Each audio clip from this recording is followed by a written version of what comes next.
Hello, welcome back. Today is St. Patrick's Day, so I'm going to create corned beef with cabbage. This Irish dish that Irish American, and everybody love. So go nowhere, let's create. So here we have the ingredients, or some of the ingredients. Let's start with the star. The star is the brisket.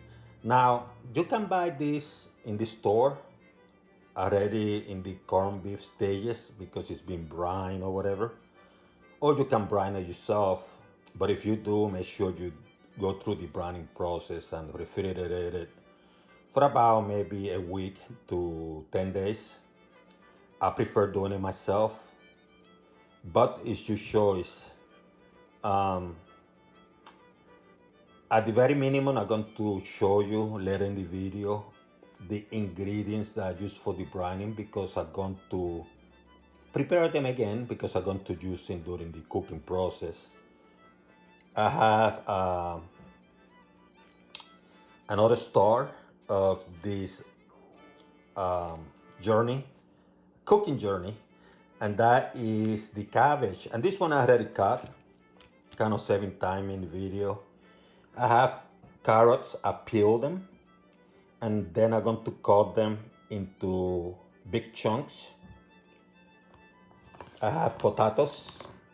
I choose the red. I have a white one here because I wanted to show you that you can also use this type if you choose. I went with the red.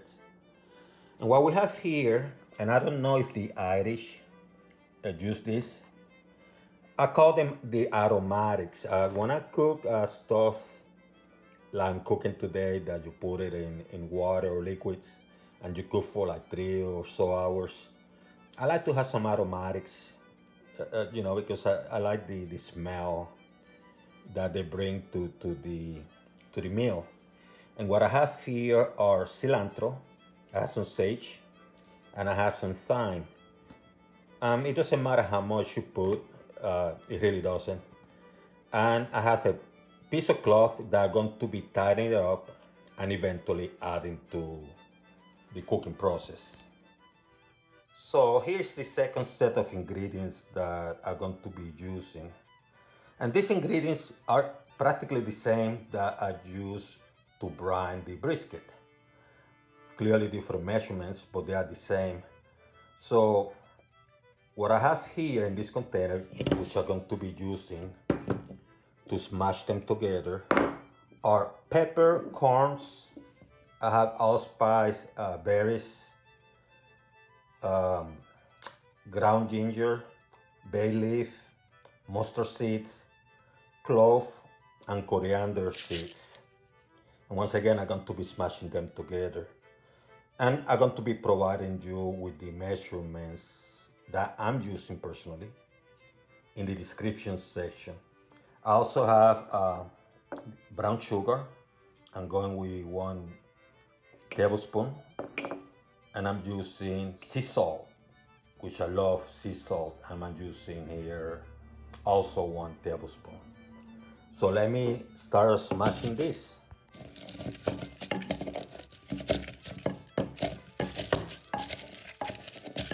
Smashy, smashy.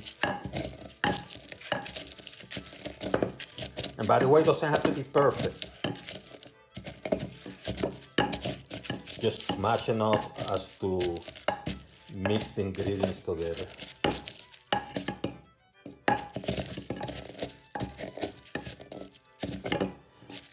One thing I've been doing lately, I've been buying a lot of cinnamon sticks.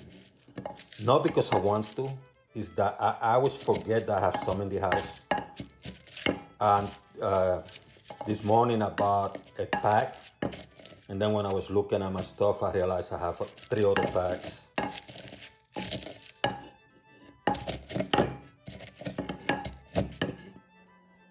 So what I did with my aromatics, I tied them up. And then what I'm going to do, I'm going to wrap this around them. And I'm going to tie them up too. Now the reason I tied up the aromatics is if this wrap goes loose as I'm cooking, I don't want this stuff floating around because then it's a pain in the butt to get the stuff out. So let's call it double wrap. Shall we? Double wrap. So in a relatively big pot, I already added the brisket. And what I'm going to do now, I'm going to add 4 cups of beef broth. And you can use water, by the way, but I'm adding beef broth, and 4 cups was not sufficient, so I'm going to add a couple more cups. Still not sufficient.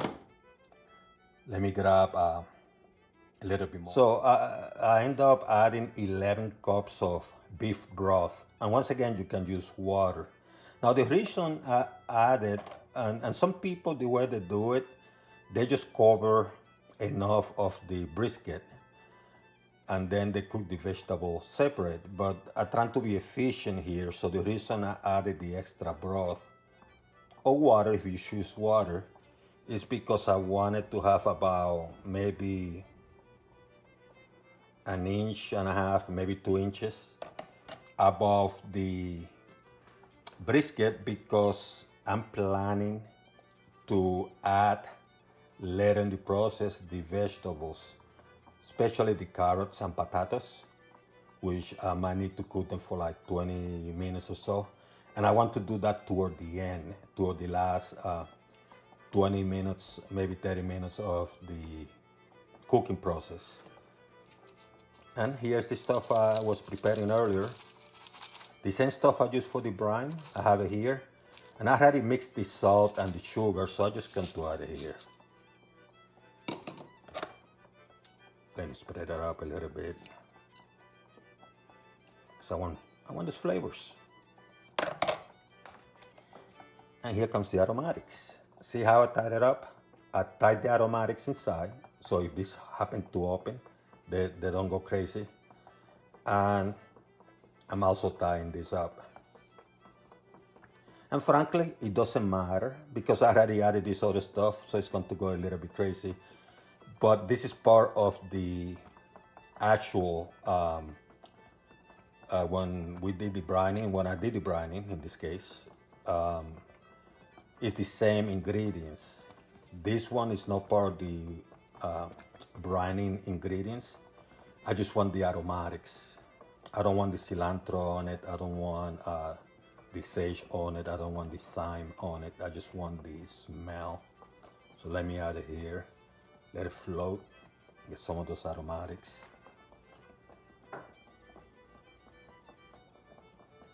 So once it starts simmer, what you do, you turn it to low and cover the pot and let it cook.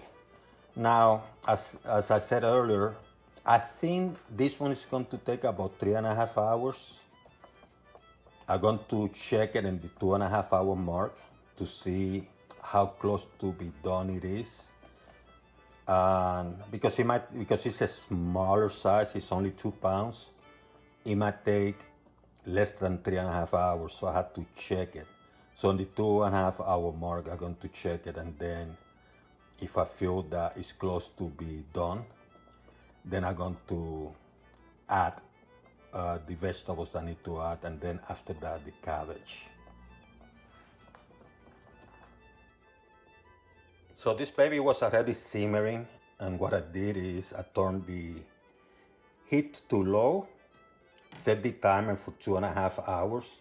And once again, the reason I have 2.5 hours is because I want to check this baby to see what stages of the cooking process it is, because I think this is going to take between 3 and 3.5 hours. And now I'm going to cover and go do some work. So it's been 3 hours, and I checked it about 2.5 hours into the process, and I noticed things were kind of floating up a little bit, so I decided to put some sort of cover to keep that meat down, which I'm going to remove now. Hopefully I don't get burned here. Ooh, it's hot. Finish steaming. Now, what I'm going to do, I'm going to put the carrots,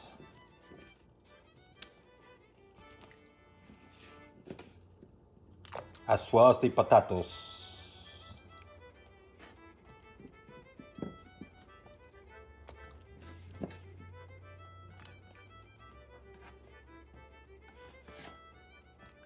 And I'm going to let it cook for another 20 minutes. And then during the last 10 minutes or so, I'm going to add the cabbage. So let me cover this up again. Let's put the cabbage. And this part I'm going to cook for about maybe 10 minutes. I don't want my cabbage soggy. Oh my goodness, I'm making a mess. So let me fit it here. Make sure I got this on camera. Yep. Yeah, let's make it 10 minutes.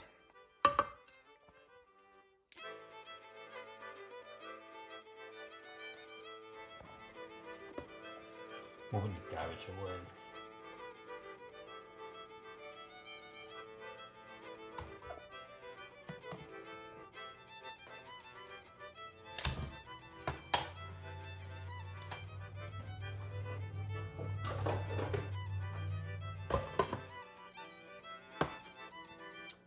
See how nice it looks.